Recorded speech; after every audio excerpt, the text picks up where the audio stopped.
les amateurs, évidemment, c'est indicatif, ça résonne. Ça résonne, c'est l'indicatif de la Ligue des champions de football. Et ce soir, donc, il y a ce match assez exceptionnel. Le Bayern Munich contre le PSG, c'est le match retour. Le match aller, pour ceux qui ne l'ont pas encore vu, c'était assez incroyable. Donc, écoutez, le Paris Saint-Germain part avec un but d'avance ce soir.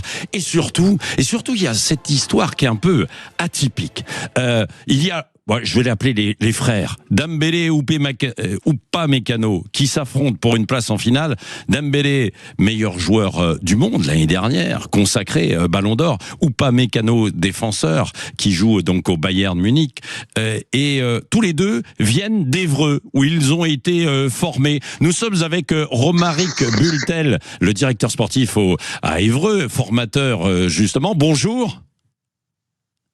Bonjour à tous. Bonjour, Romaric Bultel. Ça doit quand même être une sacrée fierté que de voir deux joueurs qui sont passés chez vous, qui s'affrontent comme ça au plus haut niveau. Hein. Clairement, ça devient plus que de la magie finalement d'avoir deux Ébrouissiens qui représentent leur club, leur quartier, leur ville sur une demi-finale de Ligue des Champions. Il y a rien de plus fabuleux. Ah voilà, c'est ça. J'ai lu que Dembélé ou Upamecano, alors je ne sais pas s'ils ont joué, vous allez nous le dire, dans la même équipe au club en fait d'Évreux, parce que il y avait peut-être un petit peu d'écart, mais en CM1, CM2, Dembélé disait, dans la cour d'école, je jouais contre Upamecano et je le driblais. Il avait un peu d'avance. Est-ce qu'ils ont joué vraiment ensemble chez vous au club d'Évreux ? Alors, ils étaient dans la même catégorie, pas forcément d'âge. Ouais. Ousmane était 97, et 97, donc évolué en U13 et qui plus est en surclassement par moment en U14, tandis que Dayo était U12. Donc ils étaient dans la même catégorie, ce qu'on disait à l'époque, Benjamin, mais n'ont pas forcément eu la chance de jouer dans la même équipe en club. Oui. Est-ce que, alors, vous, quand vous les avez vus jouer, en fait, à l'époque, vous imaginiez qu'un jour, ces deux joueurs pouvaient se retrouver sur les plus grands terrains du monde, dans les plus grandes équipes du monde ? Non, clairement, c'était impossible. Ouais. Impossible à deviner. Alors, on savait bien que Ousmane avait du talent, ça, on aurait pu le deviner qu'il allait devenir professionnel.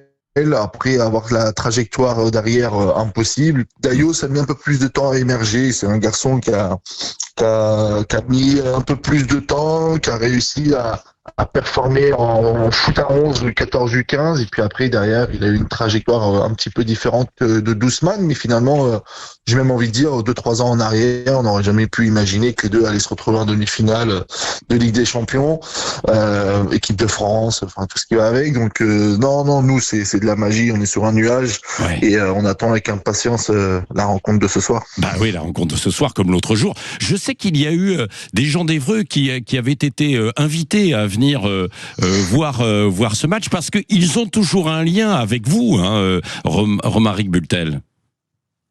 Oui, complètement. En fait, dès qu'ils ont l'occasion de faire profiter un petit peu, que ce soit les garçons du club, les jeunes du club, que ce soit les jeunes de la ville ou du quartier, ils n'hésitent pas à le faire. La semaine dernière, la demi-finale aller a eu lieu mardi soir. Ils avaient organisé 2 quarts pour à peu près 80 jeunes issus du quartier de la Madeleine, avec des maillots offerts, des places offertes. Et puis le lundi, ils avaient organisé un barbecue géant, pareil à la Madeleine, pour les familles, les jeunes, pour profiter en amont de cette rencontre. Ouais, j'imagine que ça doit faire rêver aussi tous les gamins qui jouent au foot chez vous, Romaric Bultel, hein.